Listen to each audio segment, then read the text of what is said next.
सुरुवातीला एक महत्त्वाची बातमी। रेकी आणि हेरगिरी करण्यासाठी पैसे देणाऱ्या आयएसआय एजंटला मुंबईतून एटीएसनं अटक केली आहे।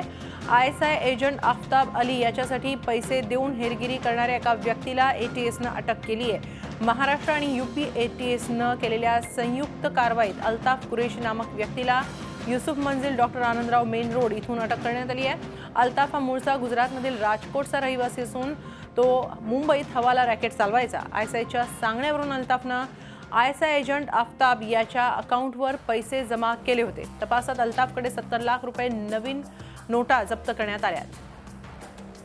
आपण याबाबत अधिक माहिती घेऊया आमचे प्रतिनिधी अजित मांढरे यांच्याकडून। अजित, कोण आहे हा हेरगिरी करणारा एजंट? जी संस्था आहे यांची गेल्या 15 दिवसातली मुंबईतली सर्वात मोठी कारवाई आहे। आतापर्यंत आयएसआयएस या संघटनेचे दहशतवादी होते किंवा त्यांच्यापासून प्रेरित होऊन जे तरुण होते भरकटले होते त्यांची धरपकड होत होती।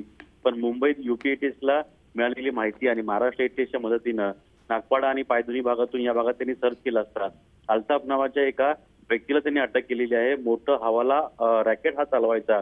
आयएसआय जी पाकिस्तानची संस्था आहे त्या संस्थेशी संलग्न होता आणि त्यांच्याशी वारंवार संपर्क होता।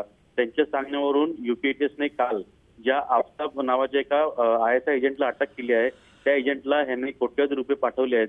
ही गोष्ट तपासामध्ये समोर आलेली आहे। त्याच पद्धतीनं ज्यावेळी एटीएसने याच्या घरी छापा टाकला त्यावेळी ह्याच्या घरी 70 लाख रुपये नवीन नोटा सापडलेल्या आहेत। त्यामुळे नेमका हा जो अल्ताफ आहे हा आयएसआय एजंट आहे हे स्पष्ट झालेलं आहे। पण तो कोणाच्या सांगण्यावरून हे पैसे पाठवत होता तो पाकिस्तानची व्यक्ती मुंबईत भारतात आहे तर पाकिस्तानवरून ते लोक ऑपरेट करत होते याचा तपास आता एटीएस करतायत।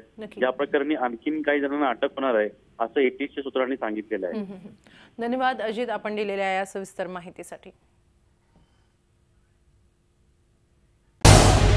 झी 24 तास रहा एक पाऊल पुढे।